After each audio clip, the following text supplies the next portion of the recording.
76 hands are needed in order to form a majority, but what if nobody has that sum? The results of the parliamentary elections are now fairly certain, with HDZ appearing to be the clear and very unsurprising winner. Their coalition took a total of 61 mandates, with a total of 730,000 votes. With that being said, HDZ doesn't yet have enough mandates won to form a parliamentary majority on its own. Even when the 8 mandates reserved for national minorities are added to the 61 mandates won, there are still 7 mandates missing from the majority in Parliament needed to form a new government. According to the Constitution, the State Electoral Commission must be the body to announce the official results. This can take several days. If the mandate holder fails to form a new government within 30 days, then the deadline can be extended for an additional 30 days. If success isn't reached even then, according to the Constitution, the mandate is given to another person. New elections are held if a second incumbent fails to form a majority within 30 days. Over those 30 days, the President appoints a temporary non-party government that will remain in place until new elections are held and the entire process is repeated. This means that the whole process from the day of the actual elections can take several months.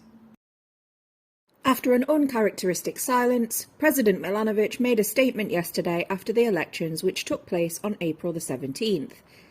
He first thanked everybody who turned out and voted, saying he'd hoped for such a large turnout and that he firmly believes Croatia's destiny should lie in the hands of its people.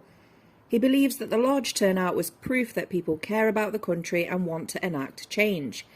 He added that he stands strong against corruption and believes the electorate does too, and that he will stick very closely to what the Constitution says as a new majority is formed.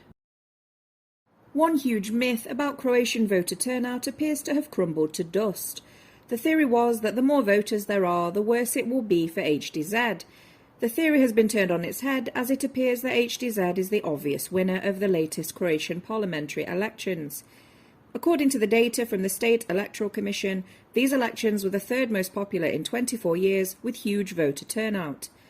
The record-holding elections in terms of voter turnout were held back in 2000, when 72% of the population exercised their right to vote. It was then that HDZ lost power for the very first time and SDP formed the majority. In the 2015 elections, the Croatian voter turnout stood at 63%, which didn't prevent HDZ from winning more seats than SDP. Who will make up the majority this year is still uncertain, but it seems that the large turnout this time was not a salvation for the opposition, and it destroyed one of the most widespread myths about HDZ and voter turnout. Many predicted that the high turnout would significantly help Croatia's opposition parties, but it hasn't really happened that way. It seems that Croatian society showed its desire to change on April the 17th, but this just was not done in the way that the opposition expected in terms of resulting in political change. The electorate's dissatisfaction was clearly more directed at gradually changing the situation and not so much towards radical alterations.